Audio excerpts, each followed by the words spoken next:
అందరికీ నమస్తే. నేను మీ డాక్టర్ సాయిదులు, బహుజన్ సమాజ్ పార్టీ, పల్నాడు జిల్లా ఇన్ఛార్జ్, మాచర్ల నియోజకవర్గ ఎమ్మెల్యే అభ్యర్థి. ఈరోజు మాచర్ల పరిసర ప్రాంతంలో చూసినట్లయితే గత ప్రభుత్వంలో జరిగినటువంటి కుట్ర హత్యా రాజకీయాలు మళ్ళీ ఈ ప్రాంతాన్ని పార్టీలు మారినా కానీ సరే, అధికారులు మారినా కానీ సరే, ఆ పంత అనేది మార్పు అనేది ఇక్కడ కనిపించట్లేదు. ఎలా అంటే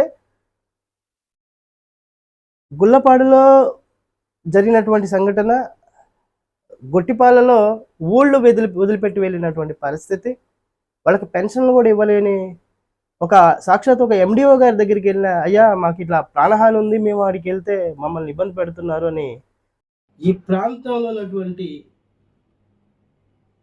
రాజకీయ నాయకులు ఈ ప్రాంతాన్ని అభివృద్ధి పరిచే విధంలో వాళ్ళ యొక్క హడావుడి కనిపించట్లేదని బహుజన్ సమాజ్ పార్టీ డిమాండ్ చేస్తుంది. ఓట్ల కోసం వీళ్ళు చేసినటువంటి హడావుడి, వందలాది ఎకరాలను కబ్జాలు చేశారు, అక్రమ మైనింగ్ చేస్తున్నారు, యథేచ్ఛగా నాటుసారా, గుట్కా, మత్తు పదార్థాలతోటి ఇక్కడ యువత జీవితాలని నాశనం చేస్తున్నారని చెప్పేసి ఎలక్షన్ ముందు హడావుడి చేసినటువంటి వీరు ఈరోజు యథేచ్ఛగా సాగుతున్నటువంటి ఈ వ్యాపారులపైన, ఈ వ్యాపార రంగం పైన ఎందుకు ఉక్కుపాదం మోపట్లేదని చెప్పేసి బహుజన్ సమాజ్ పార్టీ డిమాండ్ చేస్తుంది. గ్రామాలు వదిలిపెట్టి వెళ్తున్నటువంటి ఈ ప్రజలకు, ఈ నిరుపేద ప్రజలకు, ఈ పెత్తందారులు,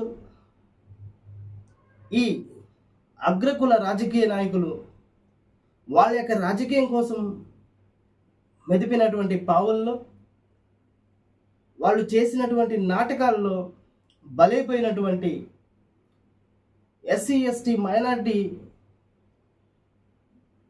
వాళ్ళ యొక్క భవిష్యత్తు ఏ విధంగా మళ్ళీ మెరుగుపరుస్తారు అని చెప్పేసి బహుజన్ సమాజ్ పార్టీ డిమాండ్ చేస్తుంది.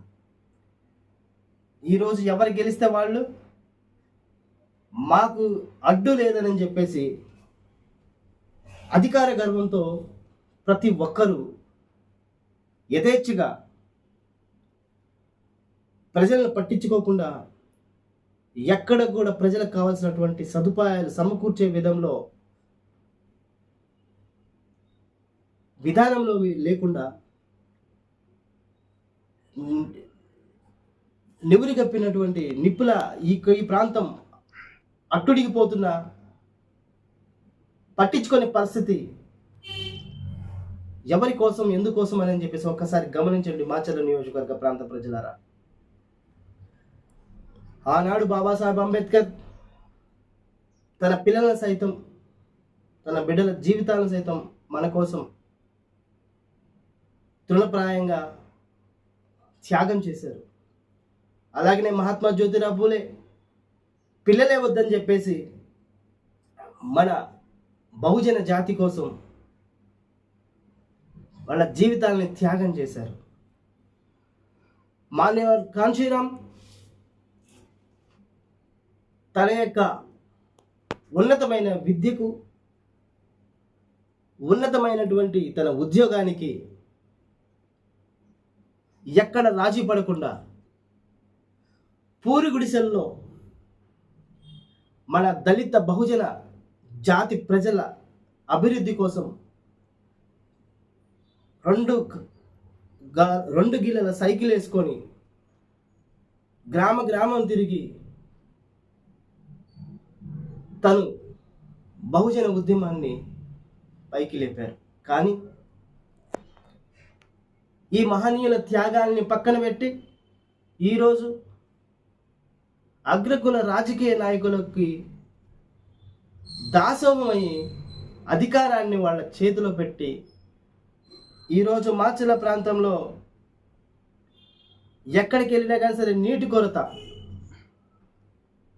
కనీసము పక్కనే ఉన్న నదీ జలాలని మనం తెచ్చుకోలేకపోతున్నామంటే ఎంత దౌర్భాగ్య స్థితిలో ఉన్నామని చెప్పేసి ఒకసారి జ్ఞాపకం చేస్తున్నాం మాచర్ల ప్రాంత ప్రజలారా. ఇప్పుడైనా కానీ సరే ఉద్యమించండి. అధికారంలో మన వాటా కోసం, ఇక్కడ ఉన్నటువంటి జీవన విధానంలో మన యొక్క మెరుగైన భవిష్యత్తు కోసం, మన బిడ్డల భవిత కోసం ఉద్యమించండి. బహుజన రాజ్యాన్ని స్థాపించండి. ఇంకా మనం కళ్ళు మూసుకున్నట్లయితే ఇంకా మనము దిగజారిపోయే పరిస్థితిలో ఉంటామని చెప్పేసి